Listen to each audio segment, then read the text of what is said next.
In his autobiography, Mein Kampf, Adolf Hitler wrote, "The historian can peg the point where society begins its sharp decline at the instant when women begin to take an equal footing with men."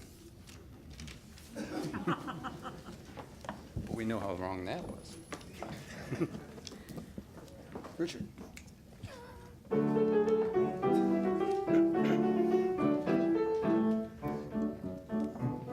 A woman's touch, a woman's touch. The magic of Aladdin couldn't do as much. She's a wizard, she's a champ, and she doesn't need a lamp. A woman's touch can weave a spell, the kind of hocus pocus that she does so well. With the magic of a broom, she can mesmerize a room. With a whisk whisk here and a whisk whisk there, and a dustpan for the cinders. With a rub rub here and a rub rub there, she can polish up the windows. It makes you blink to stop and think. A woman and a whisk broom can accomplish so darn much. So never underestimate a woman's touch.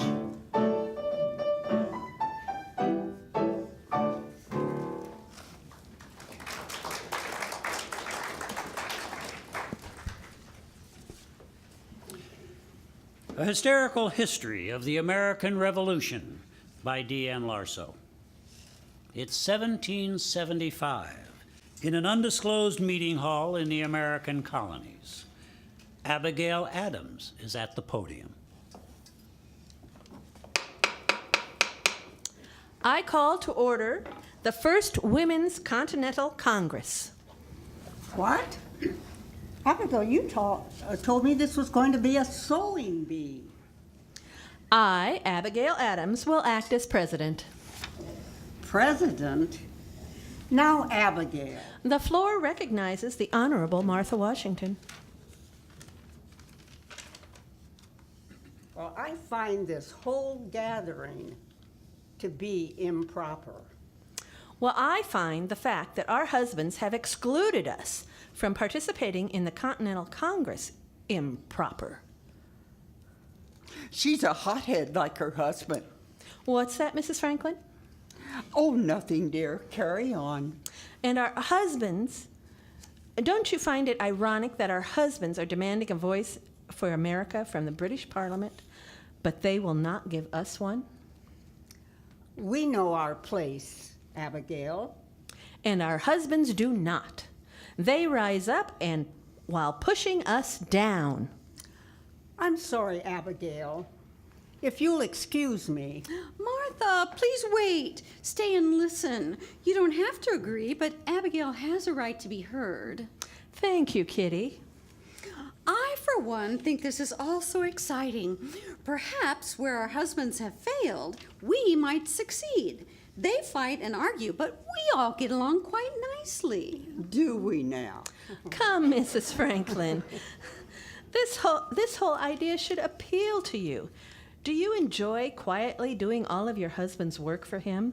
Running the entire United States Post Office, managing his affairs while he flitters about Europe, whining and dining potential allies. The stories I've heard about Benjamin Franklin in the French courts. So much for getting along. I believe I'll be going. No, I'm sorry, Deborah. I thought you might find it humorous. I didn't mean to offend. I will not stay here and play with silly girls such as yourself, Kitty Green. I must excuse myself. Madam President. Deborah, what are you doing here? Plotting a revolution of our own, it seems. Oh, I forbid you for participating in this silly session. You what? You forbid me? I refuse to let you be a part of their foolishness. Really? Well, too bad. What? I'm staying. Deborah! Don't Deborah me. Why don't you go fly a kite? Shall we continue then? We shall. My apologies for the interruption. This is so exciting. I move that we do some open act of protest. Well, please, nothing as messy as that awful tea party in Boston. Imagine dumping all that lovely tea in the harbor. We could burn our petticoats? Oh, that is way too 1760s. How about a symbol? A symbol? A woman that symbolizes what we stand for. Molly. This is Molly Pitcher. She's a brave woman who ran pitchers of water to the cannons to cool them during battle. When her husband fell under enemy fire, she took his post and fired the cannon. All in favor of adopting Molly Pitcher as our symbol? I Opposed? I shall not fail you, ladies. Okay, can we do something important now? My goal is to do something quickly. Already, our husbands have formed the Second Continental Congress and haven't come to any solutions. Without my husband, I have had to handle our family affairs. I've had to go around collecting unpaid debts from his clients of his law practice, taking up trading for supplies, finding any possible way of keeping our farm and household in order. Yes, while the men play politics, someone needs to keep the money coming in, which is why I should go. Even us women of better means have had to make sacrifices. Such as? We've given up the drinking of tea. Oh, and we plan to make our own clothing. No more imported British goods for us. A total boycott of anything from England. That's wonderful. That'll get their attention. And Mrs. Washington and I plan to keep the troops clothed and fed. Yes, the men are deserting at an alarming rate. Our kindness, food, and donations of clothing have made a difference. I hear Mrs. Green keeps the men quite happy. What's that supposed to mean? Well, I will vouch for Mrs. Green. Yes, she was seen dancing with my husband, General Washington. Ladies, please, order. This was harder than I thought. Order. Are you Emily Geiger? You're a messenger for my husband, General Green. Yes, ma'am. Emily is one of the bravest women I know, much braver than that other messenger, Paul Revere, that everyone talks about. The British are coming, the British are coming. Miss Geiger risked her life delivering a message that saved my husband's life. He needed reinforcements, but no man was brave enough to cross the British lines to deliver a message to General Sumter. This woman carried the message, and when she was captured, she swallowed it to avoid giving up sensitive information. Having no evidence, the British released her, and she delivered the message verbally to Sumter and brought the help my husband needed. Thank you, Emily. I believe she has a message for us. I'd come with news from Charleston. Breed's Hill is lost. Is that near Bunker Hill? Yes, the men fought hard, but they ran out of ammunition. Colonel Prescott ordered his men to hold fire until the British were close. Don't fire until you see the whites of their eyes, he said. Oh, such bravery. That is something else we can do. We can melt down all our silver and pewter and make musket balls. Our silver? Really?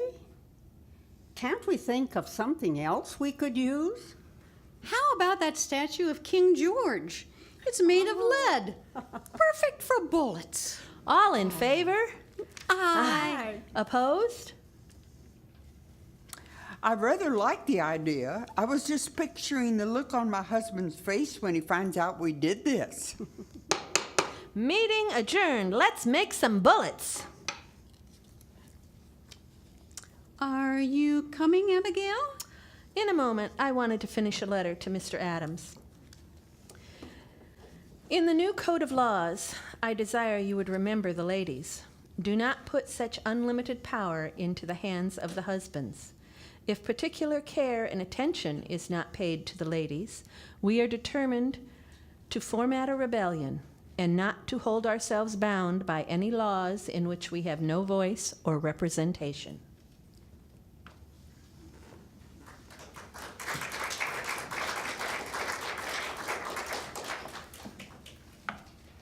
Molly Pitcher is actually a nickname coming from the soldiers' cry, "Molly Pitcher," when they were thirsty or when their overheated cannons needed to be cooled down.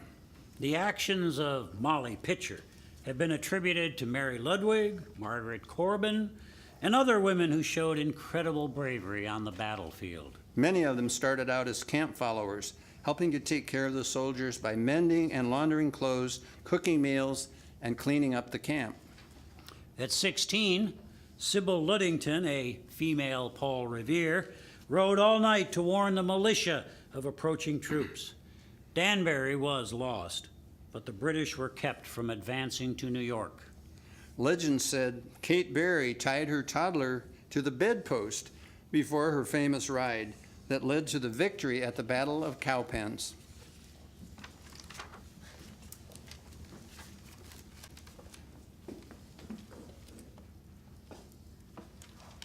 Known as the conscience of the American Revolution, Mercy Otis Warren's intellect was so valued that men like Samuel and John Adams, Thomas Jefferson, and General Henry Knox asked for her opinion on political matters. Women were not allowed to enlist in the Army, but Nancy Hart, vowing to rid Georgia of Tories, captured 6, killed 1, and oversaw the hanging of 5 others. The first women soldiers of the Revolutionary, Mexican, and Civil Wars were disguised as men and enlisted under male aliases. The Revolutionary War's Joan of Arc, Deborah Sampson, served over a year under the name Robert Shirtliff before her gender was discovered, and she was honorably discharged. She was the only woman to receive a military pension. During the Mexican War, Elizabeth Newcomb enlisted in the Missouri Volunteer Infantry as Bill Newcomb. She battled the Native Americans for 10 months before being exposed as a woman and discharged. Hundreds of women posed as men during the Civil War and were never discovered. Sara Wakeman enlisted as a man. Her headstone reads, Lyons Wakeman. Some women enlisted alongside their husbands. Sarah Pritchard joined the Confederate Army, registered as her husband's brother. They fought in 3 battles together.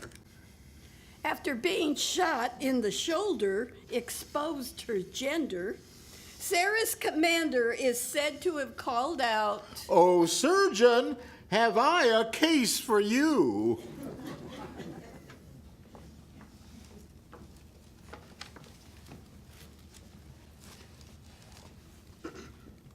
Jack Williams was a hard-drinking, tobacco-chewing, foul-mouthed son of a gun who was as outstanding on horseback and as deadly with a sword as he was around the poker table.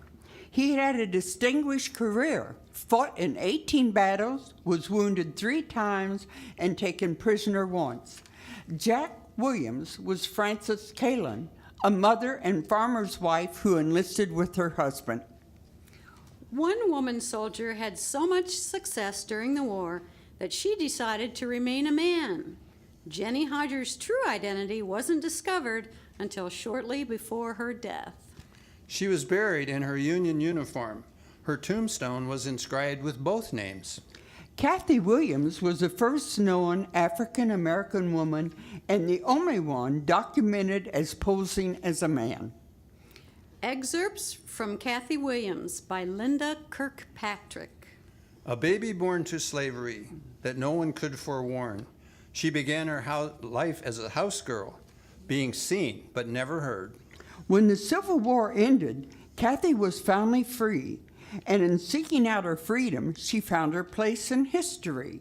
She joined up as a Buffalo soldier in the 38th U.S. Infantry. After 2 years as a soldier in the 38th Company A, Williams went to see a doctor, and her secret came out that day. Because of her illegal enlistment, her pension passed her by. But she picked herself up and moved on, and never questioned why.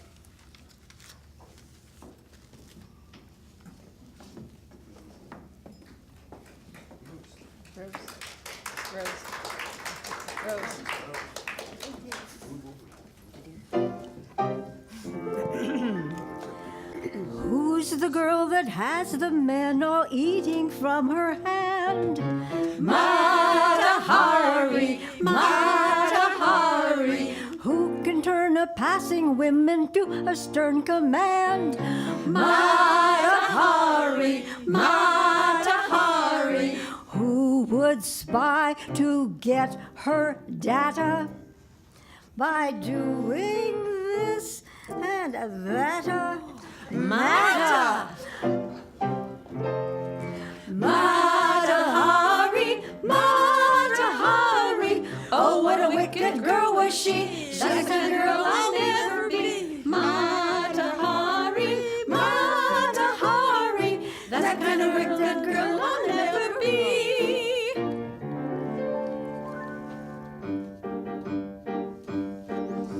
Mata Hari had a very wicked reputation.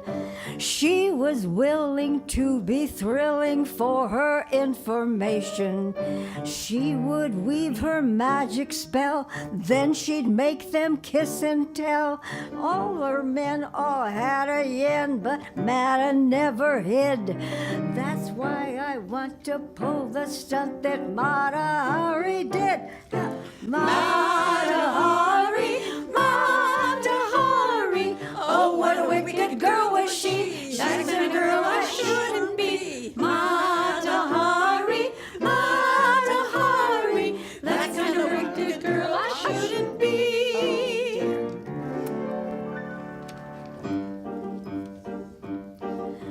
Mata's wiles were sinister towards a big prime minister.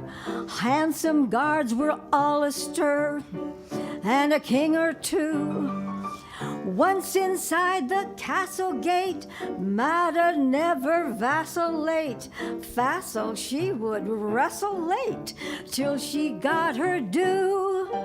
Somehow she would steal the secret documents, and then they would ask her back to steal the documents again.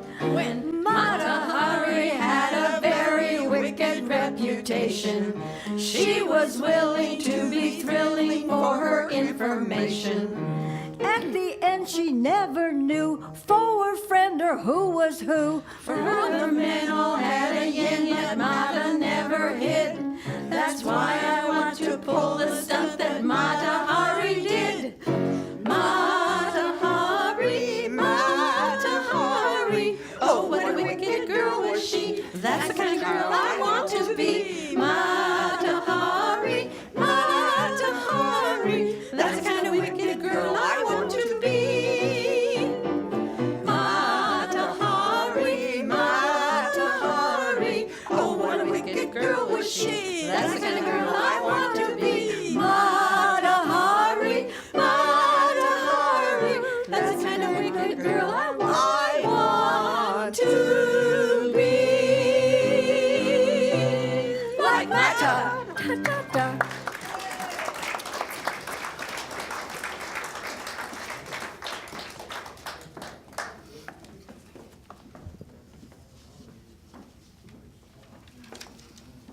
Both the British and American armies recruited women as spies. These patriots in petticoats served as the eyes and ears for military leaders, providing invaluable intelligence information. One of the first spies for the Revolution, Agent 355, decrypted to mean lady, was a member of a loyalist family and had easy access to British society and officers. Her identity remains unknown. It's believed that she provided the intelligence that suggested Benedict Arnold was going to betray his country. Loyal to the crown, Anne Bates assumed a false name and pretended to peddle goods while counting Continental Army troops and supplies for the British. Anna Smith Strong signaled British troops by locating and hanging a certain number of handkerchiefs on her clothesline to dry. Hundreds of women were spies on both sides of the Civil War. Confederate women smuggled supplies as well as messages. Traveling in disguises, their trunks concealed quilts stuffed with opium, quinine, and morphine, and even more drugs were hidden in the linings and bustles of their dresses. Actress Belle Boyd saved the bridges around Martinsburg by forewarning Stonewall Jackson of a planned Union attack. After the war, she toured the states under the stage name of La Belle Rebel. Elizabeth Van Loo, a wealthy socialite from Richmond, developed her own spy network, sending encoded information to Union officials. Her spy ring included African American Richmonders, slave and free, Native Virginians, and immigrants. One of her spies, Mary Elizabeth Bowser, pretended to be an illiterate slave. She infiltrated the Confederate White House and extracted some of the most guarded secrets of the Confederacy. A freed slave, Mary Tuvester, working as a housekeeper, stole plans for the Merrimack, fled north, and passed the information on to the Secretary of the Navy. Harriet Tubman was recruited to run a spy network composed of former slaves in South Carolina. She also became the first woman in U.S. history to lead a military expedition.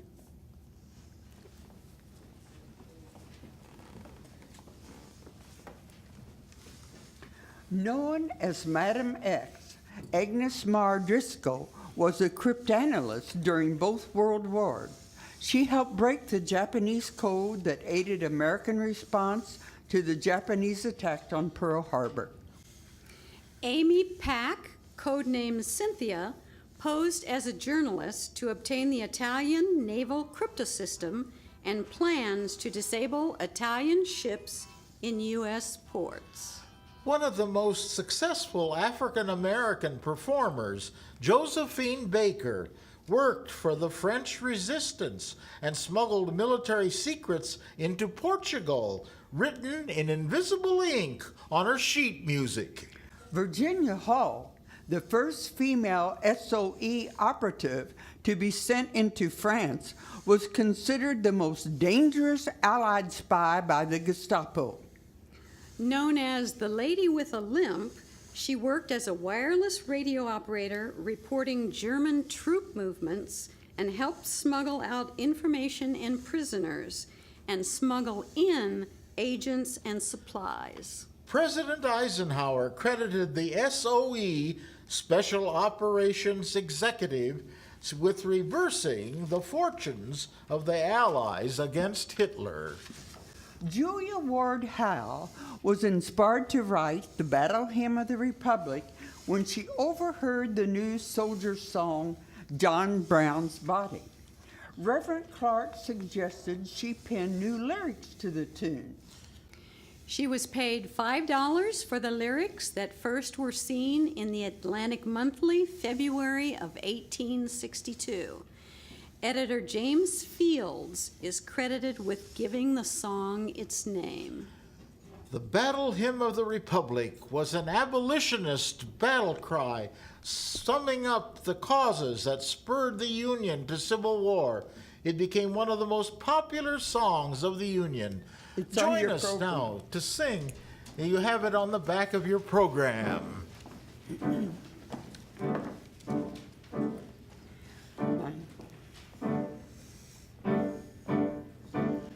Mine eyes have seen the glory of the coming of the Lord. He is trampling out the vintage where the grapes of wrath are stored. He has loosed the faithful lightning of his terrible swift sword. His truth is marching on. Glory, glory, hallelujah. Glory, glory, hallelujah. Glory, glory, hallelujah. His truth is marching on.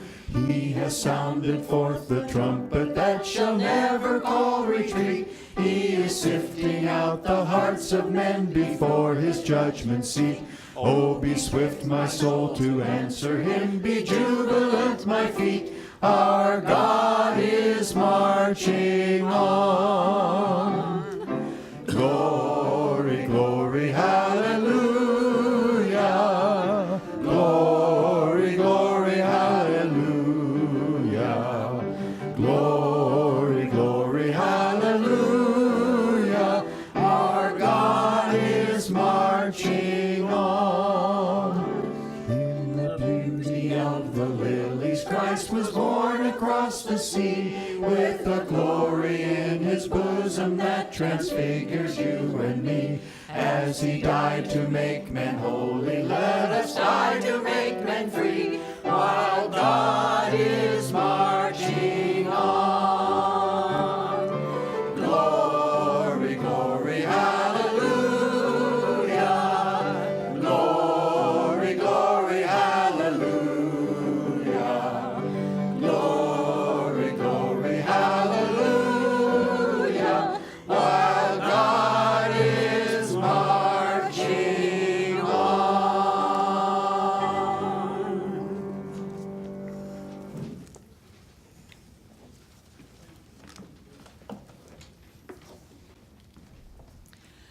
Mary Edwards Walker, a Civil War surgeon, was the first and only woman to ever receive the Medal of Honor.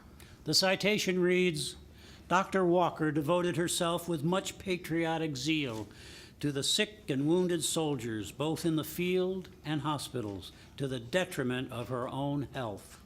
She also endured hardships as a prisoner of war for 4 months in a Southern prison.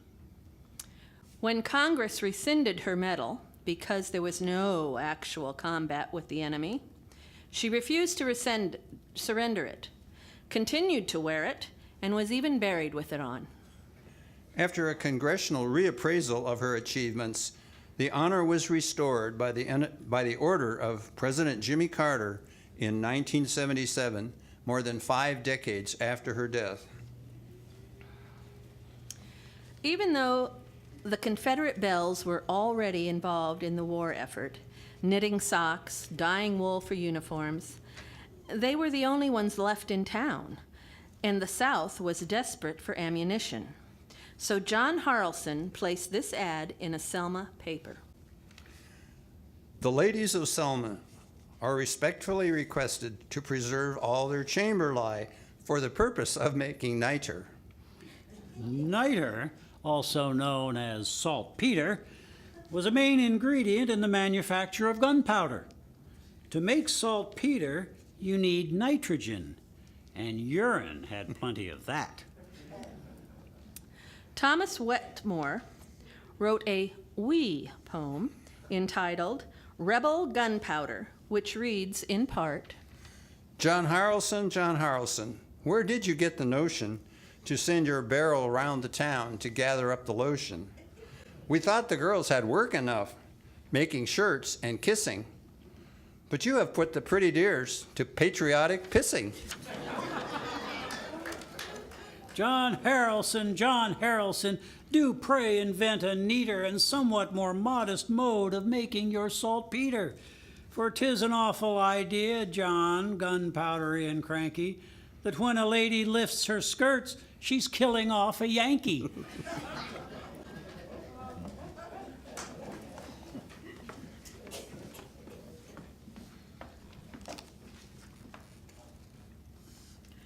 Clara Barton, known as the American Nightingale and the Angel of the Battlefield, was a pioneering nurse who independently organized relief for the wounded, often bringing her own supplies to the front lines. President Lincoln asked her to form the Office of Correspondence with Friends of Missing Men of the United States Army, to locate missing soldiers using letters from family and friends. By 1867, she had located over 22,000 men and helped identify 13,000 graves of the National Cemetery at Andersonville Prison. The crowning achievement of Barton's career occurred after the war. She founded the American Red Cross and became its first president. Another nurse, known as Mother Bickerdike, was adamant about cleanliness, dedicated to improving the level care of the wounded, and afraid of stepping on male toes.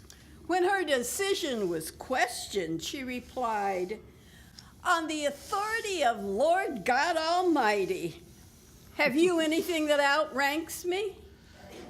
In reply to complaints about this outspoken, insubordinate nurse who disregarded military procedures, General Sherman exclaimed, "Well, I can do nothing for you. She outranks me."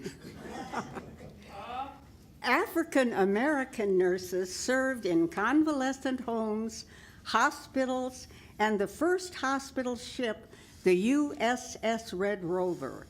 For her service, Anne Bradford Stokes was the first to receive a military pension.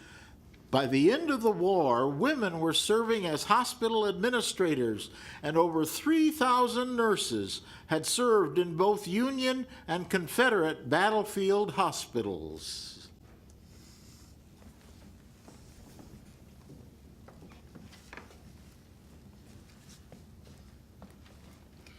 1,500 civilian women were assigned to Army hospitals during the Spanish-American War. Afterwards, recognizing the need for women military nurses, the Army Nurse Corps was formed in 1901, and the Navy Nurse Corps followed in 1908. During the First World War, approximately 21,000 Army nurses and more than 1,400 Navy nurses served in military hospitals stateside in Belgium, Italy, England, France, on troop trains and transport ships. Civilian American Red Cross nurses worked side by side with the Army Nurse Corps, doing the same work without the status or being eligible for benefits. After being pressured by the National Association of Colored Graduate Nurses, African American nurses were allowed to participate in the Red Cross. 18 African American nurses were stationed at Army bases in Illinois to care for African American soldiers and German prisoners of war. Physical and occupational therapists called reconstruction aides also served as nurses and secretaries during the medical emergency that followed every push when the soldiers tried to cross no man's land to the enemy trenches. This is what happened when an American nurse fell in love with a French soldier and his language, a male war bride.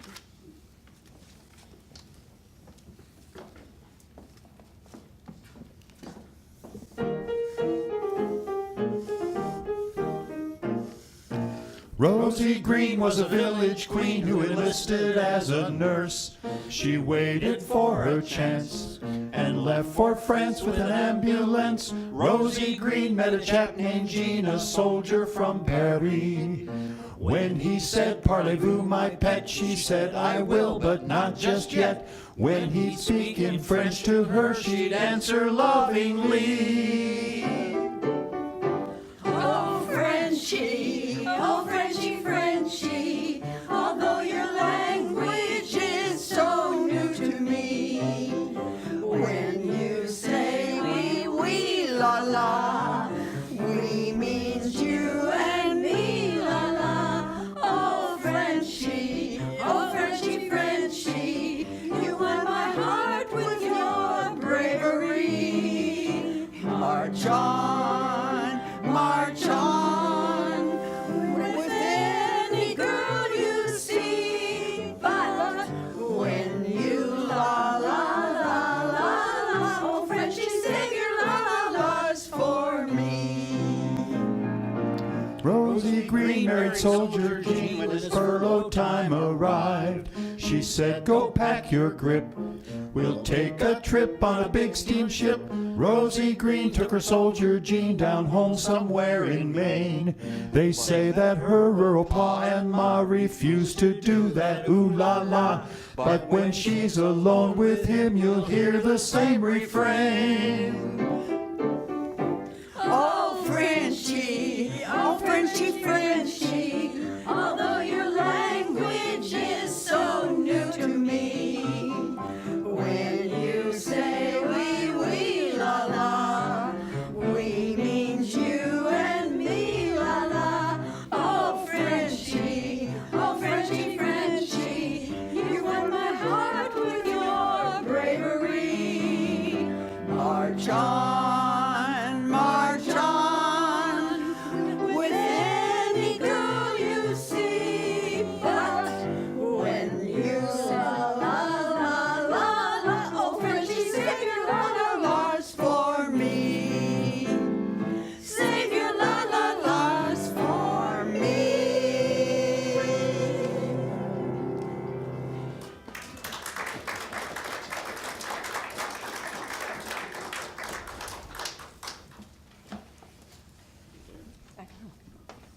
Come on over. Prior to the First World War, the traditional female roles were associated with weeping, waiting, and working as wives, mothers, and sweethearts. An excerpt from Emily Caroline Oliphant's poem, Socks. "'Tis little a woman can do when fighting is to the foe. True, she can send her menkind, now as in the days of yore. Daily she takes her burden, cares for the farm and flocks, but every minute to spare she knits for her soldier socks. Lord Christ, give us little faith and trust, and when memory's door unlocks, help the men by the women's prayers as they weave them into their socks." Before the troops arrived over there, American women were there, volunteering with humanitarian organizations such as the Red Cross, YMCA, and Salvation Army to meet wartime needs. Upper-class women were the primary founders and members of voluntary wartime organizations because they could afford to devote time and money to these efforts. They drove ambulances, ran dormitories or rest houses for women munition makers, cared for orphans, fed soldiers on the march, and found homes for displaced people. With our entrance into the war, the Navy and the Marines accepted 13,000 women into active duty, and a much smaller number were accepted into the Coast Guard. Most served stateside as support staff and journalists, received identical pay as the men, and were treated as veterans.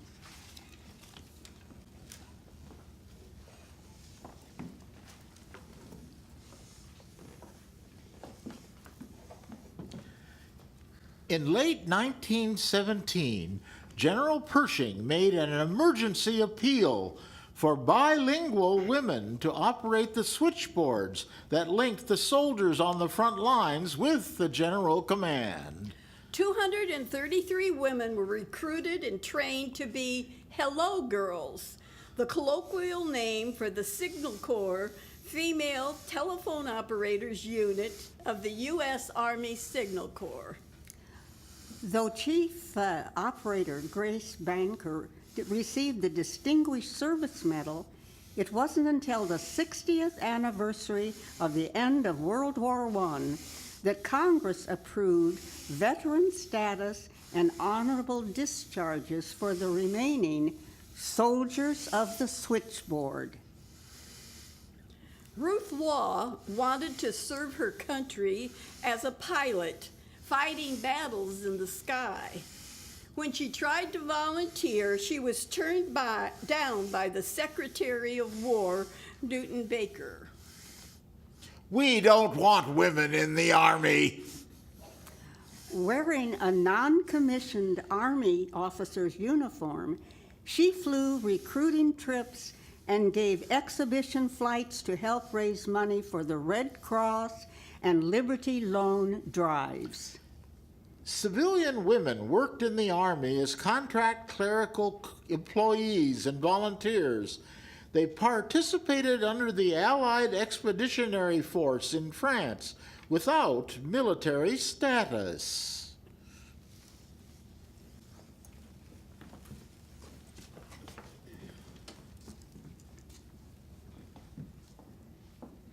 President Wilson formed the Division of Pictorial Publicity to inspire patriotism and inspire recruits. Pretty women dressed in sexy military ensembles announced, Gee, I wish I was a man. I'd join the Navy. Be a man. Just do it. While other posters declared, women in the war, we can't win without them. Women were recruited into jobs formerly reserved for men: drawbridge attendants, mechanics, railroad, steel mill, and plant workers. I found the job where I fit best. Find your war job in industry. the poster depicted a woman factory worker in jumpsuit coveralls with hair wrapped up, operating machinery. With the high demand for weapons, new jobs were created in munition factories that became the largest single employer of women during 1918. Known as canaries because the TNT caused their skin to turn yellow, they risked their lives working with poisonous substances without adequate protective clothing or the required safety measures. About 400 women died from overexposure. The recruiting slogan of the Women's Land Army of America. Joan of Arc left the soil to save France. We're going back to the soil to save America. The Women's Land Army of America operated from 1917 to 1919. Organized in 42 states, it employed more than 20,000 farmettes, a name associated with patriotism and women's war efforts.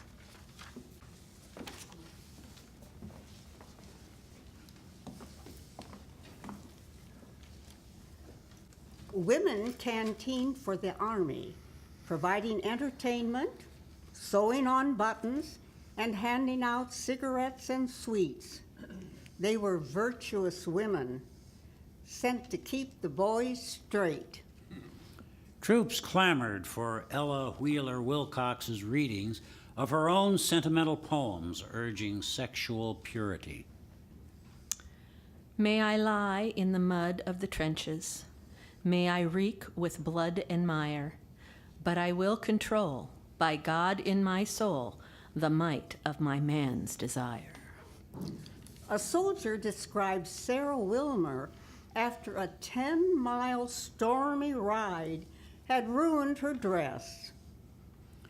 I shall never forget, as long as I live, the blessed white dress she had on the night she recited to us. We had not seen a white dress in years. There we were with our gas masks and alert, all ready to go into line. And there she was, talking to us, just like a girl from home. It sure was a great sight, you bet. Elsie Janis performed for British and French troops starting in 1914, anticipating Bob Hope in her devotion to entertaining the soldiery.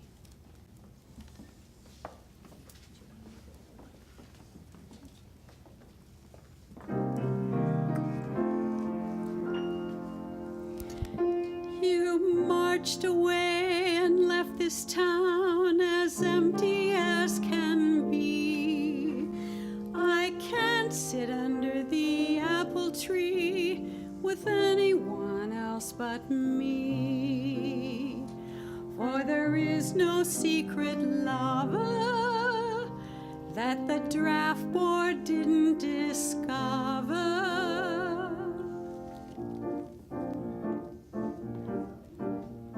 They're either too young or too old. They're either too gray or too grassy green. The pickings are poor and the crop is lean. What's good is in the army, what's left will never harm me. They're either too old or too young. So darling, you'll never get stung. Tomorrow I'll go hiking with an Eagle Scout unless I get a call from Grandpa for a snappy game of chess. I'm finding it easy to stay good as gold. They're either too young or too old. They're either too warm or too cold. They're either too fast or too fast asleep. So darling, believe me, I'm yours to keep. There isn't any gravy, the gravy's in the Navy. They're either too fresh or too stale. There is no available mail. I will confess to one romance I'm sure you will allow. He tried to serenade me, but his voice is changing now.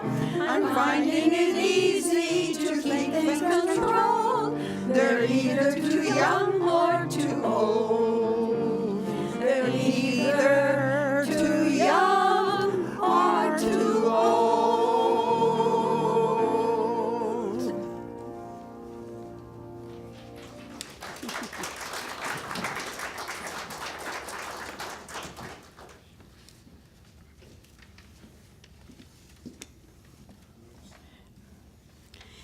Annie Fox, an Army nurse, saved countless lives when the Japanese attacked Pearl Harbor and received the Purple Heart for her courageous and outstanding performance. It was downgraded to a Bronze Star in 1944 when the Army changed the requirements for a Purple Heart to include that the recipient had to actually have been injured. Colonel Ruby Bradley, an Army nurse, was on Luzon in the Philippines when Pearl Harbor was attacked, and later was captured when the Japanese overran the island. She spent over 3 years as a POW until liberated in 1945.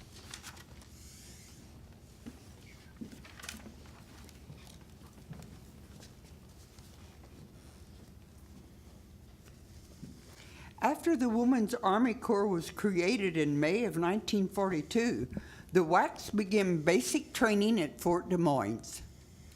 They worked non-combatant jobs stateside and in every theater of the war. General MacArthur called them my best soldiers. They worked harder, complained less, and were better disciplined than the men. The United States Naval Reserve was established in July of 1942.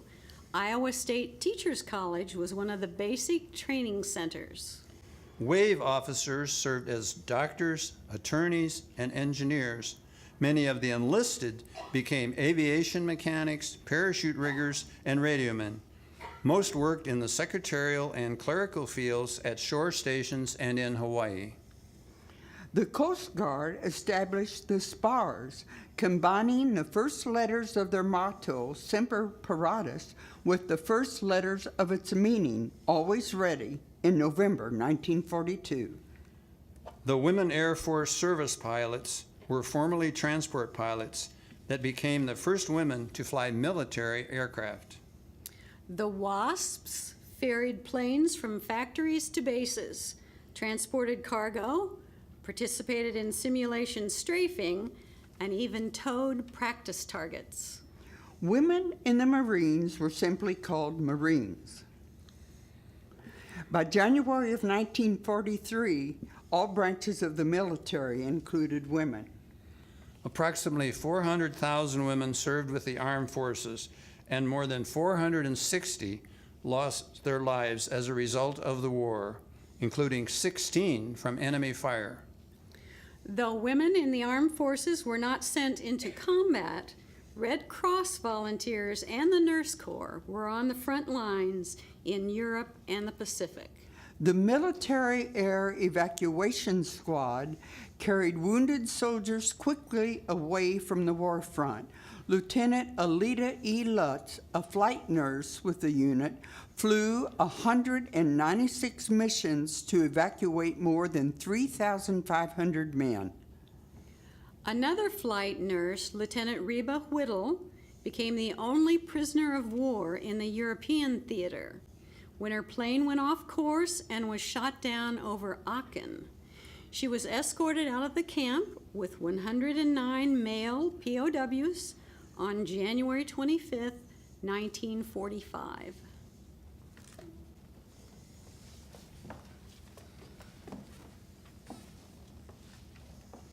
Fox's film, Four Jills in a Jeep, was inspired by the Carol Landis book about her USO tour with Kay Francis, Mitzi Mayfair, and Martha Ray. For 3 months, they toured England, Ireland, Scotland, and Wales, performing several shows a day and a command performance for the Queen of England.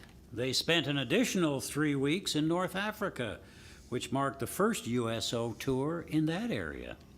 Martha Ray, the first honorary captain, continued touring with other USO groups. It marked the beginning of Ray's association with the USO and future visits to the troops in Korea and Vietnam. The original title for the movie was Command Performance, an actual radio program featured in the movie. It was transcribed and transmitted to soldiers using shortwave. The program was famous for being a bit risque, since there were no network censors, and for taking soldiers' suggestions. One suggestion asked Carol Landis to sigh on the air, which she did. Oh.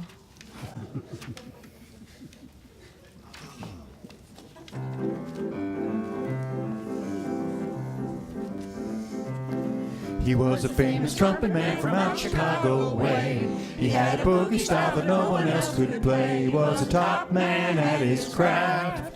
But then his number came up and he was gone with the draft. He's in the army now, a blowin' reveille. He's a boogie-woogie bugle boy of Company B.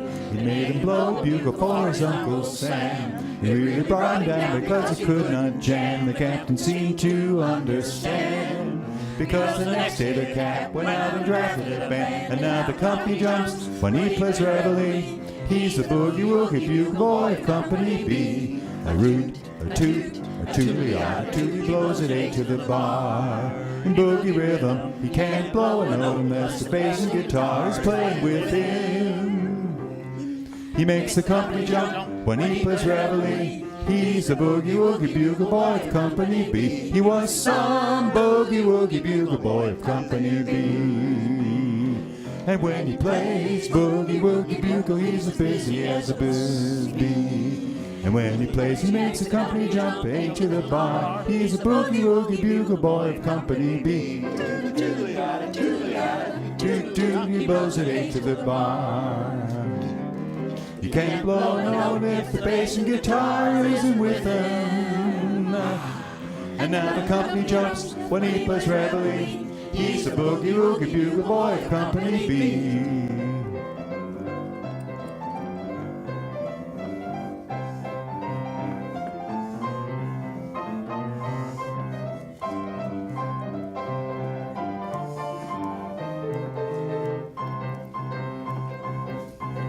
Puts the boys to sleep at boogie every night. Wakes them up the same way in the early bright. They clap their hands and stamp their feet, because they know how he plays when someone gives him a beat. He really breaks it up when he plays reveille. He's the boogie woogie bugle boy of Company B.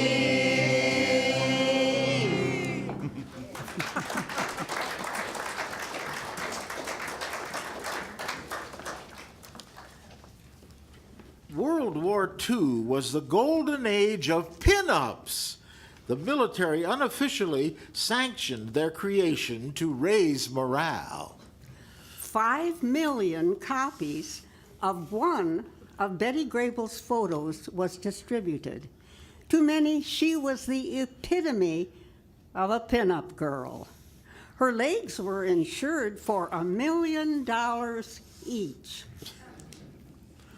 Jane Russell was nicknamed the Sweater Girl. Bob Hope explained that it was impossible to describe her well-endowed figure without moving your hands. More than just a pinup girl, Ida Lupino served as a lieutenant in the Women's Ambulance and Defense Corps.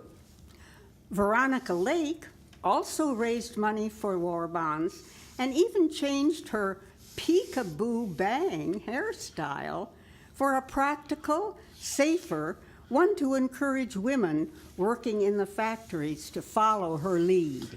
Hedy Lamarr, known as the most beautiful woman in Europe, made a valuable contribution to the intelligence division by co-producing an anti-jamming device for torpedoes.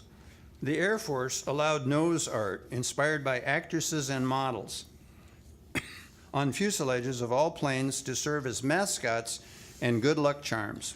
Gil Evergren's girls were humorous characterizations of damsels in distress, revealing stocking tops and garters.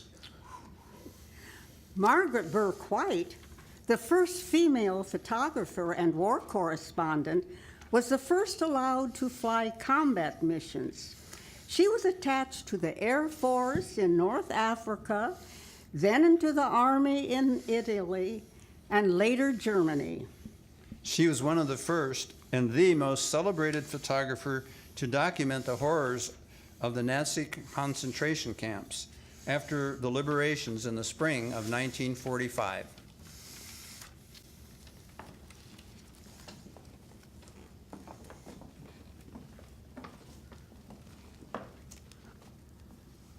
With 10 million men in the Army, women were needed to run the country's factories. They produced much-needed planes, tanks, warships, guns, and other munitions for war. Heard at a college graduation ceremony. And when you go forth into the world, be it as riveters, welders, or mechanics, keep ever bright before you the slogan of Sweet Lawn Seminary: a lady first, a lady always. When attractive Keep 'em Flying girls first appeared on the assembly lines, workers and hard-boiled bosses alike began whistling and were overheard remarking, "The factory's no place for lipsticks." The women held an indignation meeting, and the following day, when the first man came out for lunch,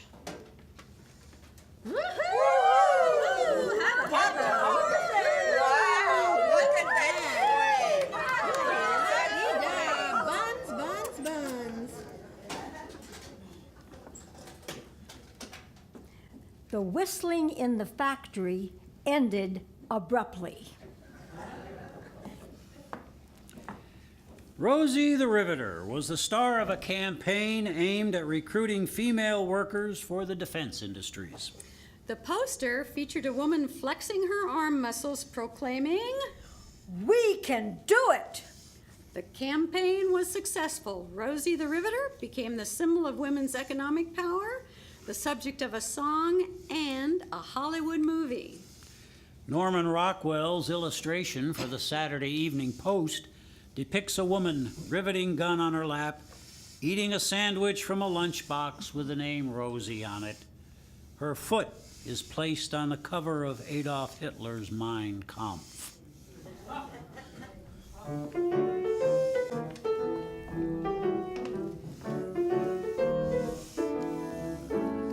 While other girls attend their favorite cocktail bars, sipping dry martinis, munching caviar, there's a girl who's really putting them to shame. Rosie is her name. All the day long, whether rain or shine, she's a part of the assembly line. She's making history, working for victory. Rosie the Riveter keeps a sharp lookout for sabotage, sitting up there on the fuselage. That little frail can do more than a male can do. Rosie the Riveter. Rosie's got a boyfriend, Charlie. Charlie's in the Marine. Rosie is protecting Charlie, working overtime on the riveting machine. When they gave her a production E, she was as proud as a girl could be. There's something true about red, white, and blue about Rosie the Riveter. Everyone stops to admire the scene. Rosie at work on the B-19. She's never twittery, nervous, or jittery. Rosie the Riveter. What if she's smeared full of oil and grease, doing her bit for the old Lend-Lease? She keeps the gang around. They love to hang around. Rosie the Riveter. Rosie buys a lot of war bonds. That girl really has sense. Wishes she could purchase more bonds, putting all her cash into national defense. Senator Jones, who is in the know, shouted these words on the radio. Berlin will hear about, London will tell about. Rosie the Riveter.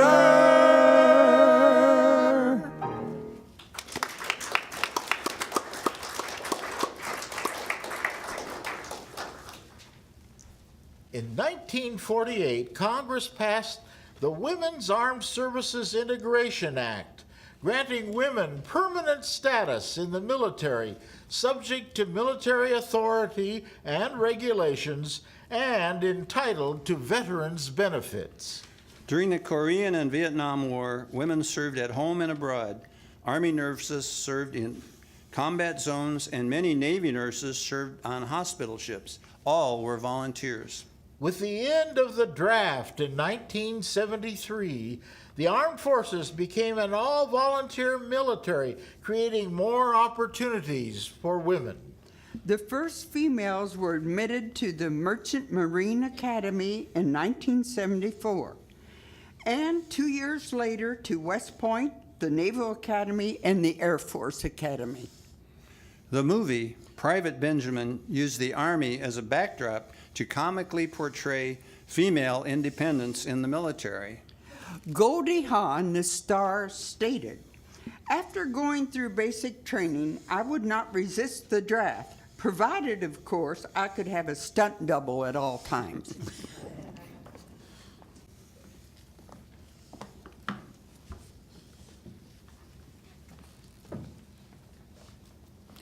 During the Gulf War, for the first time, American men and women shipped out together in wartime conditions, and women served with men in integrated units within a war zone. 40,000 women were deployed to the combat zone during the Gulf War operations, but not one was able to take on any form of combat. 2 were taken captive. Congress authorized women to fly on combat missions in 1991. By 1996, the Air Force was allowing women to become bomber navigators, and in 1998, women fighter pilots were flying combat missions off aircraft carriers in Operation Desert Fox, Iraq. In 2000, a Marine major was the first woman to fly the Super Cobra, an attack helicopter, and the Navy had women Cobra pilots. Colonel Linda Mateg became the first woman commander of a fighter squadron in U.S. Air Force history in 2004. During flight school, the instructor noticed that a young pilot wasn't wearing her earplugs correctly. Over the roar of helicopter engines, he warned. If you don't fix your earplugs, you'll turn into a deaf old man like me. If I turn into a deaf old man like you, I've got bigger problems than hearing loss.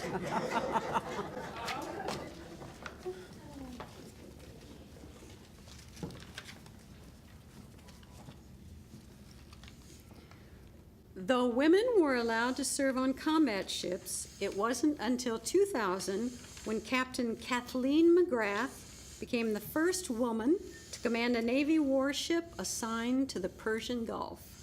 During the War on Terror, Sergeant Leigh Ann Hester became the first woman awarded the Silver Star for combat action. The movie Meghan Levy is based on the true story of a young Marine corporal, Meghan, who was assigned to the K-9 unit and partnered with a German shepherd named Rex. Together, they served 2 deployments, completing over 100 missions. During the second deployment, they were both injured by a makeshift explosive device. Meghan was awarded the Purple Heart. By 2008, 16,000 women were serving in Iraq, Afghanistan, Bosnia, Germany, Japan, and other related areas. After my niece returned from her second tour in Iraq, I remarked how beautiful her complexion looked. What do you use on your face to keep it so smooth? Nothing. I've been sandblasted. In December 2015, the Pentagon announced that all combat jobs would be open to women. In a press conference, Defense Secretary Carter said that there will be no exceptions to the new rule. Recently, 12 women graduated from the Army Ranger School, a combat leadership course, and 3 of them have been posted to command positions at training camps. Currently, 19% of the Air Force, 8% of the Marines, 18% of the Navy, and 14% of the Army are women on active duty.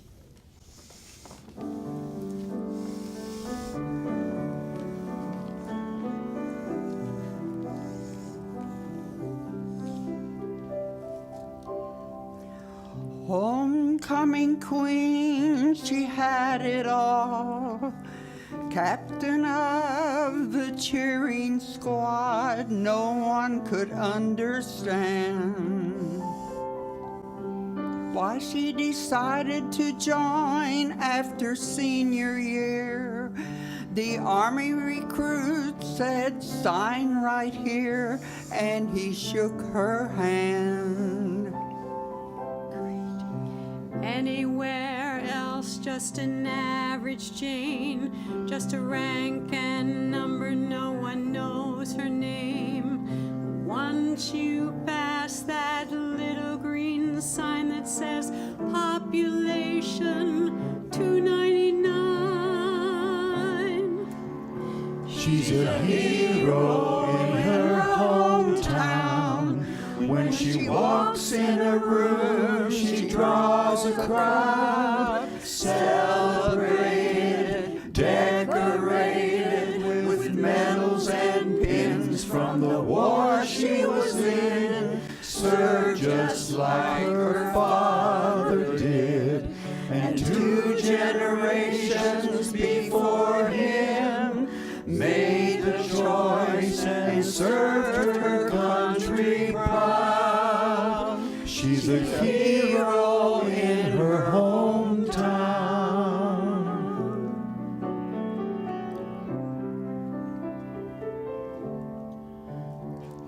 Sitting at the airport in army greens, people look at her but don't see a thing, just another face. Trying her best to make her way back home. Family has said she's been away too long. It's a special day. Anywhere else she's just an average Jane, just a rank and a number, no one knows her name. But once you pass that little green sign that says population 299, she's a hero in her hometown. When she walks in a room, she draws a crowd, celebrated, decorated with medals and pins from the war she was in, served just like her father did, and 2 generations before him made the choice and served her country proud. She's a hero in her hometown.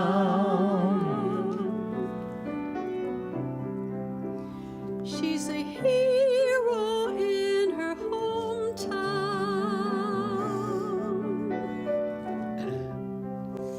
She's a hero in her hometown.